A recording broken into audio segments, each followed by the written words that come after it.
সন্তান যতই বড় হোক তার মায়ের হাতের রান্নার বা খাবারের কথা কখনোই বলে না। আসলে আমাদের ছোটোবেলা থেকে মা যেভাবে খাওয়ায়া অভ্যস্ত করছে, আমরা কিন্তু যত বড় হই না, বিয়ে করি না কেন, আবার আমাদের সন্তান হয় না কেন, মায়ের সে হাতের রান্নার কথা সব সময় মনে পড়ে যায়। আসসালামু আলাইকুম ওয়া রাহমাতুল্লাহি ওয়া বারাকাতুহু। আশা করি যে যেখানে আছেন সবাই ভালো আছেন, আর দোয়া রইল সবাই যাতে ভালো থাকেন।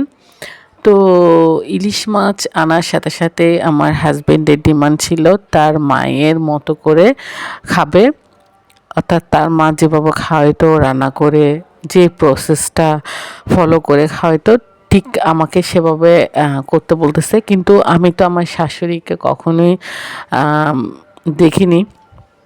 তো হচ্ছে গিয়ে কিভাবে আমি ওনার রান্না ফলো করব।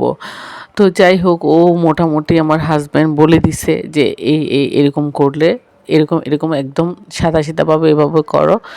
তো যাই হোক, সেভাবে করার জন্য তার ডিমান্ড পূরণ করার জন্য হচ্ছে আমি মাছটা কেটে কুটে নিলাম।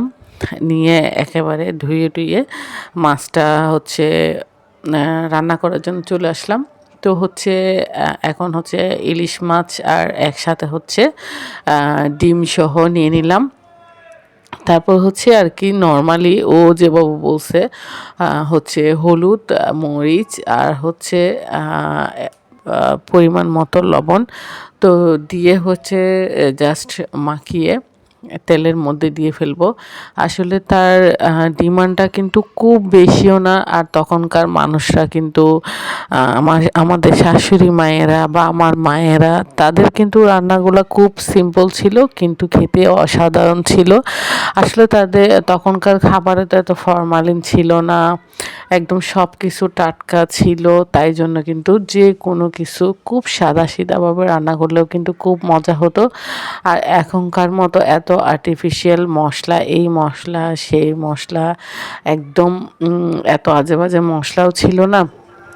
তো খুব সাদাসিধাভাবেও রান্না করতো। আর দেখা যেত সেই সাদাসিধা রান্নাটা পুরা এই ঘর থেকে ওই ঘর, পুরা ঘরে পুরা চারপাশে মোমো করতো। তো যাই হোক, আমি হচ্ছে এখন ইলিশ মাছটা তেলে দিয়ে ফেললাম একদম ডিম সহ। তারপরে হচ্ছে খুব সুন্দর মতে উল্টেও নিলাম। এখন তো মাছ যেমন কাটতে জানি তেমন ভাজা করতেও জানি, আর খুব সুন্দর করে খেতেও জানি, তাই না? আর হচ্ছে আসলে আমরা মেয়েরা সব কিছুর সাথে মানায় নিতে পারি, যেমন পরিবেশ তেমন হচ্ছে আমরা। তো যাই হোক, এখন হচ্ছে মাছটা উল্টে নিলাম, খুব ইজিলি মাছটা উল্টে গেল। আর আমার ইলিশ মাছের ডিম ভাজা খেতে এত ভালো লাগে। তো চলেন, তার মায়ের সিম্পল হচ্ছে ইলিশ ভাজার সাথে একটা একেবারে লেবু পানি, খুব একদম সহজ। জাস্ট হচ্ছে আমি একটা আস্ত লেবু ছোটো ছোটো টুকরা করে নিয়ে হাতে চেপে রসগুলো আগে নিলাম। ওর ইনস্ট্রাকশন অনুসারে, আমি যেহেতু জানি না আমার শাশুড়ি কীভাবে করতো, তো ও বলতেছে ঠিক মা এইভাবে করতো। তারপর হচ্ছে লেবুর রসগুলো নিয়ে জাস্ট হচ্ছে একটু পরিমাণ মতো লবণ দিয়ে হাতে আগে ভালো মতো রসটা আর হচ্ছে লবণটা ভালো মতো হচ্ছে মাখিয়ে দেন হচ্ছে ওখানে জাস্ট নর্মাল পানি দিয়ে দিব।